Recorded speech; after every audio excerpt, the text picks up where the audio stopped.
ইরানের সর্বোচ্চ নেতা আয়াতুল্লাহ আলী খামেনি নিহত হয়েছেন এমন ঘোষণার পর মধ্যপ্রাচ্যের রাজনীতি নতুন অনিশ্চয়তা পড়েছে। প্রায় 4 দশক ধরে ইসলামী প্রজাতন্ত্র ইরানের সর্বময় ক্ষমতার কেন্দ্রবিন্দুতে থাকা এই নেতা শুধু রাজনৈতিক নন, ছিলেন দেশের সর্বোচ্চ ধর্মীয় কর্তৃত্বেও। তার মৃত্যু ইরানের ক্ষমতার ভারসাম্য, আঞ্চলিক প্রভাব এবং বৈশ্বিক কূটনীতিতে বড় প্রভাব ফেলতে পারে বলে মনে করছেন বিশ্লেষকরা। বিস্তারিত রিপোর্টে। ইরানের সর্বোচ্চ নেতা আয়াতুল্লাহ আলী খামেনি দীর্ঘ 3 দশকের বেশি সময় ধরে মধ্যপ্রাচ্যের রাজনীতিতে অন্যতম প্রভাবশালী নাম। ধর্মীয় নেতৃত্ব থেকে রাষ্ট্রের সর্বোচ্চ ক্ষমতায় আরোহণ। ইরানের রাজনীতির কেন্দ্রবিন্দুতে থাকা আয়াতুল্লাহ আলী খামেনির নেতৃত্ব সমর্থকদের কাছে স্থিতিশীলতা ও আদর্শিক দৃঢ়তার প্রতীক। তবে সমালোচকদের মতে তার শাসনামলে ক্ষমতার কেন্দ্রীকরণ ও রাজনৈতিক স্বাধীনতা নিয়ে বিতর্ক কম নয়। 1939 সালের 17 জুলাই ইরানের মাশহাদ শহরে জন্মগ্রহণ করেন আলী খামেনি। ধর্মীয় পরিবারে বেড়ে ওঠা খামেনি ছোটবেলা থেকেই ইসলামী দীক্ষায় দীক্ষিত হন। পরবর্তীতে কোম শহরে উচ্চতর ধর্মীয় শিক্ষা গ্রহণ করেন। 1960 ও 70-এর দশকে শাহ বিরোধী আন্দোলনে সক্রিয় অংশ নেন তিনি। ছিলেন ইসলামী বিপ্লবের নেতা রুহুল্লাহ খামেনির ঘনিষ্ঠ অনুসারী।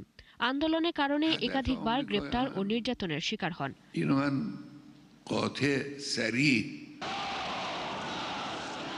1981 সালে তিনি ইরানের প্রেসিডেন্ট নির্বাচিত হন এবং ইরান ইরাক যুদ্ধের সময় দেশ পরিচালনা করেন।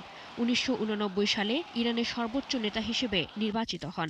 সর্বোচ্চ নেতা হিসেবে তিনি ইরানের সশস্ত্র বাহিনীর সর্বাধিনায়ক, বিচার বিভাগে প্রধান নিয়োগদাতা ও রাষ্ট্রীয় নীতির চূড়ান্ত সিদ্ধান্তদাতা। দেশের পররাষ্ট্র নীতি, পারমাণবিক কর্মসূচি ও আঞ্চলিক কৌশলে তার ভূমিকা অত্যন্ত গুরুত্বপূর্ণ। সর্বোচ্চ নেতা হিসেবে তিনি ইরানের সশস্ত্র বাহিনী, বিচার বিভাগ ও রাষ্ট্রীয় নীতির চূড়ান্ত নিয়ন্ত্রণ নিয়েছেন। দেশটির পররাষ্ট্র নীতি, পারমাণবিক কর্মসূচি ও আঞ্চলিক কৌশলে তার অবদান বিশাল। বিশ্লেষকরা বলেন, তার নেতৃত্বে ইরান মধ্যপ্রাচ্যে শক্তিশালী অবস্থান ধরে রাখতে সক্ষম হয়েছে। পারিবারিক জীবনে খামেনি বিবাহিত, স্ত্রী মানসুরে খোজাস্তে বাকেরজাদে। তাদের 6 সন্তান রয়েছে, যাদের মধ্যে মোস্তফা খামেনি সবচেয়ে আলোচিত।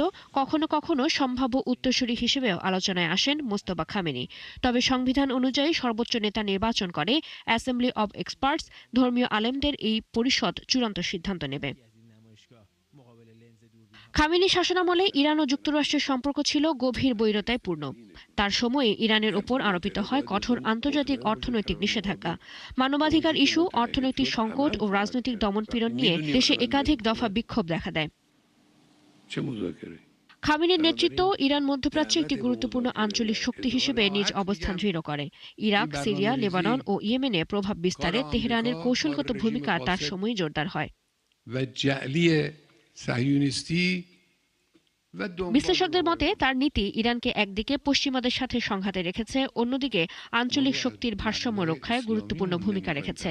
আন্তর্জাতিক বিশ্লেষকরা বলছেন, তার মৃত্যু কেবল একজন নেতার অবসান নয়, বরং ইরানের ক্ষমতার ভারসাম্য ও মধ্যপ্রাচ্যের ভূ রাজনীতিতে একটি নতুন অধ্যায়ের সূচনা। চৈতি সরওয়ার,